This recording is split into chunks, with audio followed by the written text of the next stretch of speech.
a lot of the things that you heard before from David Schwed at the Fireside Chat, he mentioned a lot about how do you set up a framework to quantify risk, and how do we enable ourselves with not following like strict guidelines from NIST, for instance, but like set up something that you can use as a guideline for a security program. And I wanted to go through and talk about quantifying Web3 risk and DLT risk, and also introduce some concepts that may be familiar to all of you from traditional frameworks, and translating that into something for blockchain.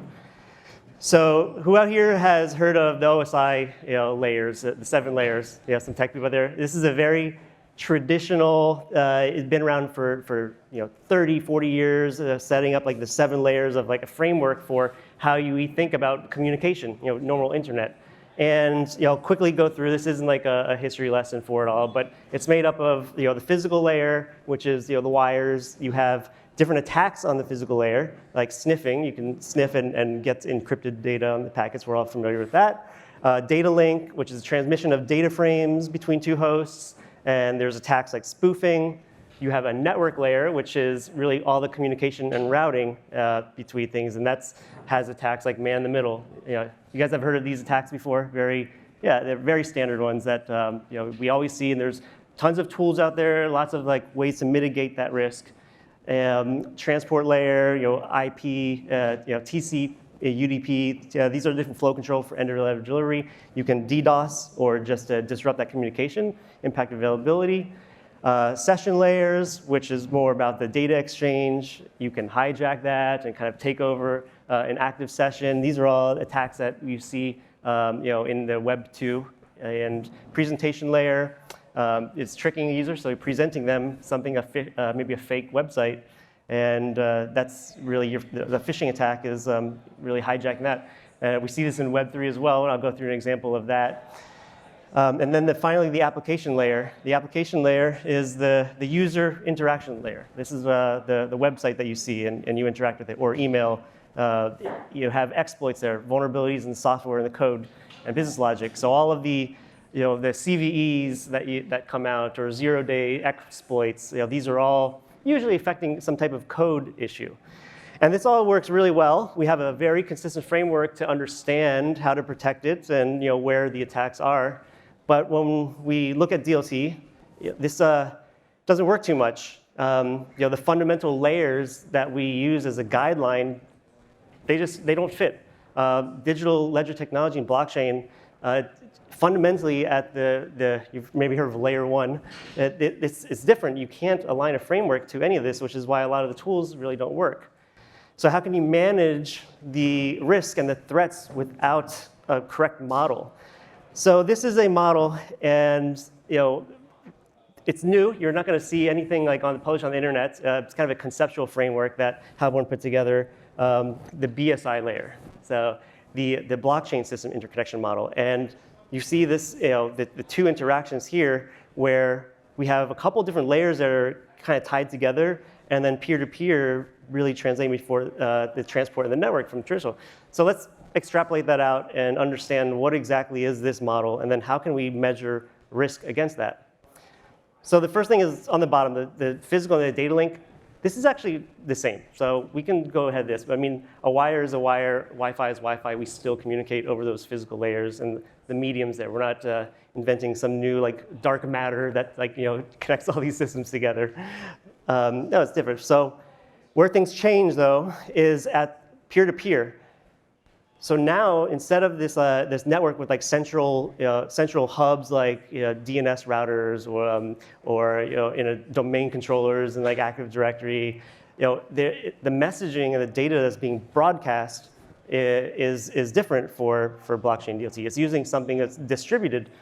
You can see on the screen here, in a centralized model, you usually can put controls in the middle and really look at inspect the traffic and protect things there.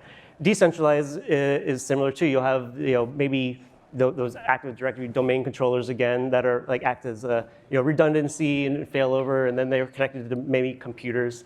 But in a distributed network, it's like a mesh, not a mess, a mesh. And all the peers, they distribute the tasks and workloads to all of them, and every endpoint essentially is its own version. It's a trustless network, and they're all equals. So this is very different technology, and this has to be protected and think about risk differently. And we have a consensus layer with that. So you have all of these distributed networks, and how do we keep things in sync without it becoming chaos? Aren't we supposed to rely on the central computer to really tell us what is the state of the domain? Well, now consensus is the way that you achieve agreement between all of this and provide security. There's different ones like proof of work, proof of stake. We have proof of history, proof of time and space, and these are different theoretical models that are being tried by all of these different developers, and they're quite innovative. Moving another layer higher, the transaction layer now, this is where you have the crypto part of the cryptocurrency. This is the cryptographically signed messages sent it. Essentially the private key. The private key and the public key, this is essential to pretty much all of distributed ledger technology. It's the transaction that you send is how you're changing the state on that network. And it's being sent in to achieve consensus, the next layer of abstraction. Now, the smart contracts and the final one above it, dApps, they're pretty similar. Not everything has smart contracts. Bitcoin, this one is kind of an optional state, but smart contracts add the functionality of a normal application that's Turing complete, which means it's self-executing. And self-executing is deployed on the blockchain as a immutable logic that will take a transaction and do its different types of maybe models on there. Maybe it's a gaming app. I want to swing my sword. The smart contract's going to execute that when the command is sent to it from transaction.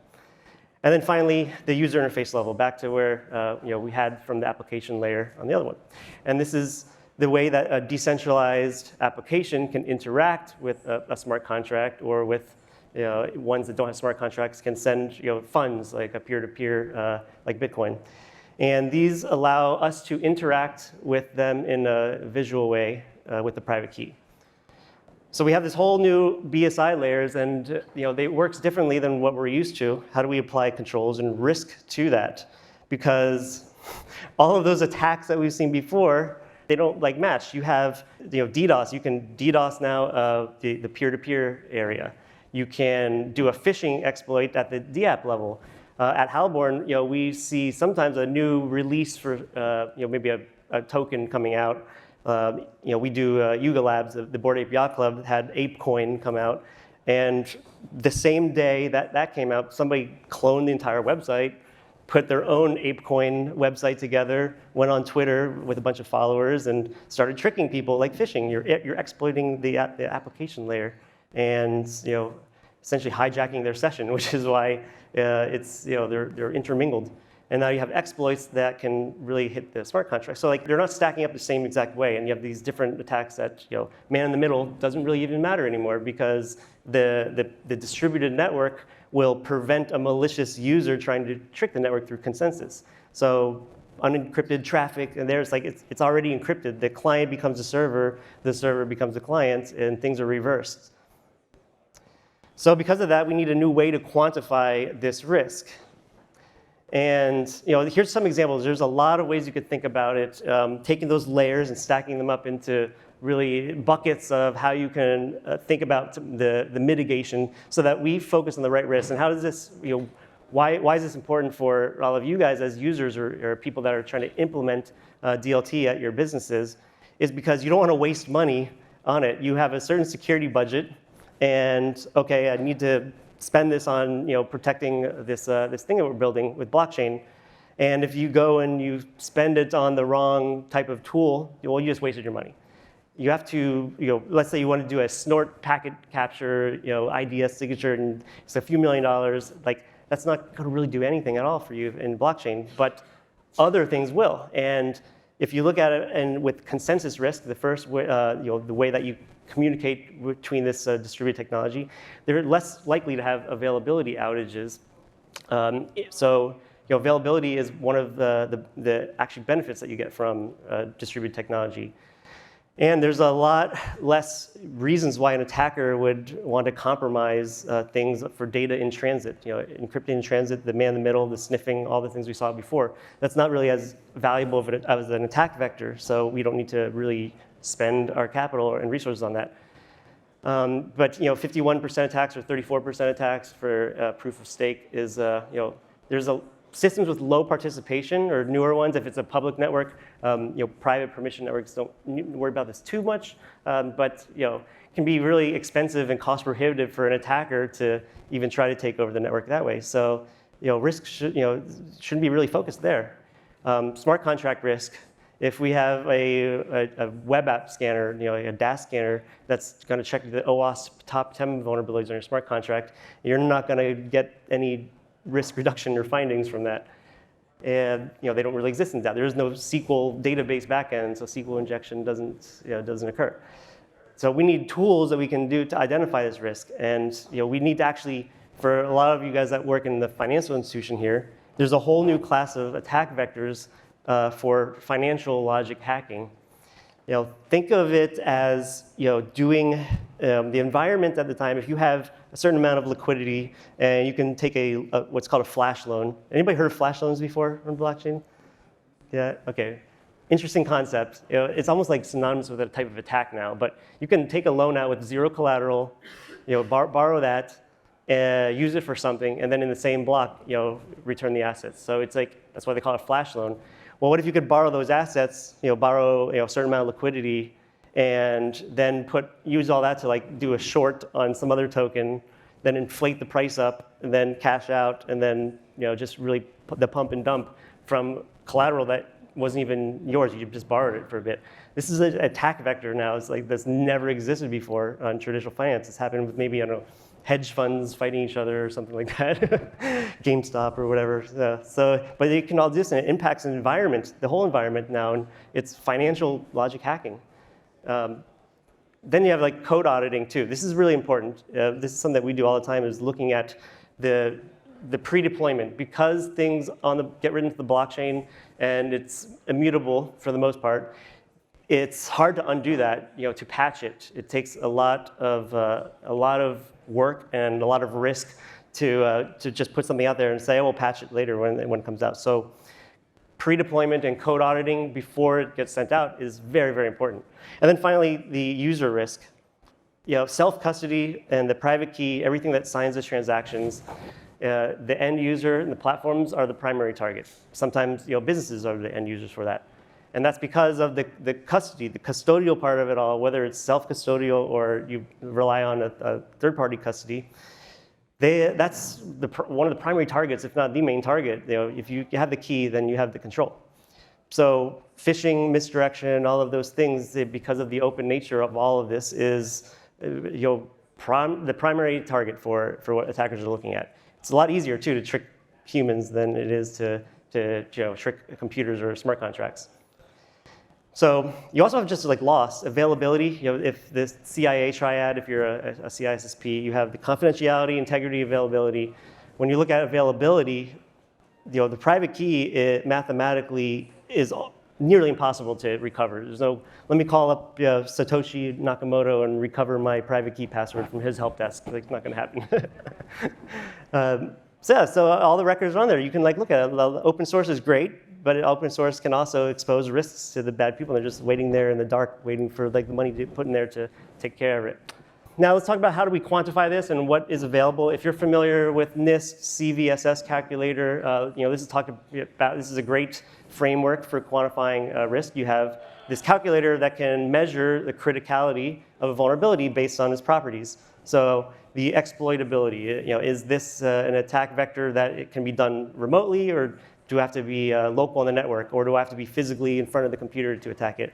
And depending on how you answer this, then it'll impact the risk score. So a CVE or CVSS, level 10 is considered the critical one. That's one you'll see on the news and articles major zero day, it affects this network. That's all the CVE level 10, where it's remote exploit, no credentials needed, just hit a button and then I have all of your things to me. So that's how you measure this, and it works well. It's used for many things. Security is Web 2, and in our world Web 2 and Web 3. But you can't measure criticality this way on smart contracts because of all of the things we just discussed. So we put together this really great tool that we're releasing soon, the BVSS calculator. And it's going to be part of the solution center that we're rolling out for free. We're going to give it to the world just like NYSE does to help quantify and calculate risk to DeFi, financial and smart contracts. It's a blockchain vulnerability scoring system for the way smart contracts work, and you can use it to quantify risk level and impacts like what's the deposit amount? Do you need to have funds to attack it? If you do, is it like a liquidity type of attack? What are the other factors involved with it? Is there gas that you have to be paid, or is it a gasless environment? Is it permissioned? And these are different coefficients that you put together to quantify risk better. So this is a bit about what it looks like when we release it pretty soon, and we use the same very familiar vectors that fit with. If you have any systems there that will fit really well with traditional monitoring or capabilities to track it, but the coefficients are there. You can see some of the new ones like exploitability and attack origin. So is this one like an arbitrary contract? It has to be created. Do you have to code your own custom contract? And these are complexity that will increase it. And then is it reversible? Is it partial? Like after that, is a smart contract drained and then the ownership's lost? So these are all different types of ways that you can measure this. And this is the upcoming solution center that we're excited to offer here. So just wanted to go through all of that with you and give you guys some insights on how we can quantify that risk. If there's any questions about it, have some time left now to go through and answer a bit about it. I want to make this interactive since I'm not talking to a panelist. So is there any questions about this stuff I can go to? Yes? Your taxonomy, you don't talk about whether it's blockchain or DAG or anything like that. Yep. Where would you put that? Do you consider that as part of it? Yeah, so we say the blockchain economy, it consider the taxonomy of the model, the BSI model. Yeah, so the whole thing is with what is blockchain? Blockchain is about the encryption of like a Merkle tree to encrypt in a block and then sign that and have a consensus layer around all that. So I'll go back to the BSI calcs here. So I would consider that most of the blockchain, the transaction, consensus, and peer-to-peer, the things that are different would encapsulate most of blockchain, where transaction would be that public-private key that are used together to update the state of a chain. And then consensus is the part about achieving the longest fork, so this consensus layer. And then peer-to-peer is that distributed nature of blockchain where there's an agreement to that state. So those three together really make up a lot of the normal, I would say, the blockchain network components. The top two being like the smart contracts and the more business logic layers on top of that. Any other questions? Yes? Yes, yeah, we do. So this is BVSS calculator is going to be, we're going to offer on our website. So we're transforming to offer this thing called Solution Center. Existing clients will be able to use it to really track the reporting for, but there'll be a bunch of like tools and utilities that we'll be releasing out there, just like NYSE does with, you can go there whenever you want to, calculate it all. This is not like something you charge or subscription. So this will be coming out at the end of the month for it. We're kind of testing it internal.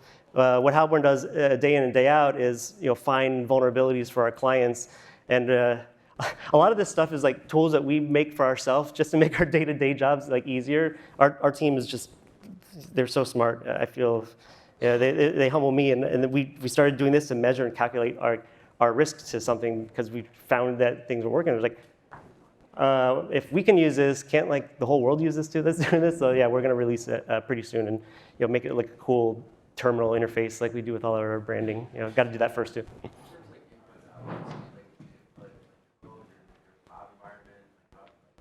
For this, for the BVSS calculator in particular, yeah. So what's to be is, I guess a great use case. Do you see here the vector at the bottom right? This is like the string. It's the same exact format as what the CVSS uses, and that's done by kind of thinking of like a Q&A. So if you have a risk at your enterprise, or Halborn has a finding and they give it to you, and you want to communicate like, well, how critical is this? That's like a question that executives would ask. Say, okay, well, let me go through the Q&A. Exploitability, okay. Attack origin, is it something that is arbitrary? Is it specific? Does the origin have to come from this contract, or is this like a environmental level risk? Attack cost, the second one there. So is this one that I have to like put fees into in order to exploit, or do I have to spend gas on it? Do I need some type of funds to initiate that, or is this like free for it? The complexity, meaning the same vector as like the complexity. Do I have to like write code in order to execute this, or is it something that I can hit the button like buy ape and then it's just exploited? So that's really it's a Q&A that you go through, and then as you start answering those questions, it'll build out the vector until at the end you have a score. And every system in security, nothing's perfect. This is something there's a CVSS version 2.0, and I think we're at 3.0 now. So over time, I do anticipate to evolve because it is very financial focused. There's a lot of risk in DLT that's not financial specific at all. If you think about consensus, is there a validator low network, and can you exploit that? So a lot of those things can be added to it, and of course, we're always interacting with the public, and we get great ideas from people and our partners, and we like to include that in there because it's a team effort to improve everything. Cool, great question. Any others? Yes. What's the upcoming solution center? Is that going to be open to everyone? Is it just for Halborn clients? Is it sort of a sub-service that I might be able to subscribe to if I don't have smart contract auditing needs? Right, yes, okay.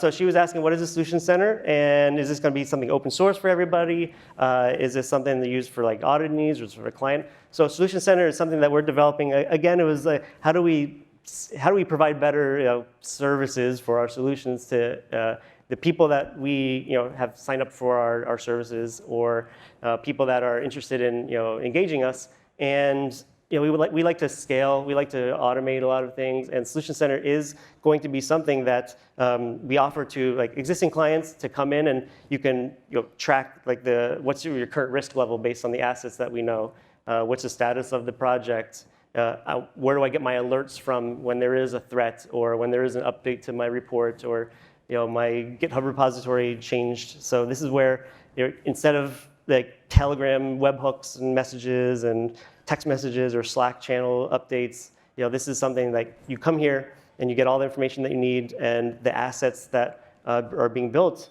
we're building on those assets to provide even more value. It's kind of like a circular thing where the more value you have, the more data that we can correlate, the more solutions that we can provide. So this is going to be something that is, you log in, you'll have your account.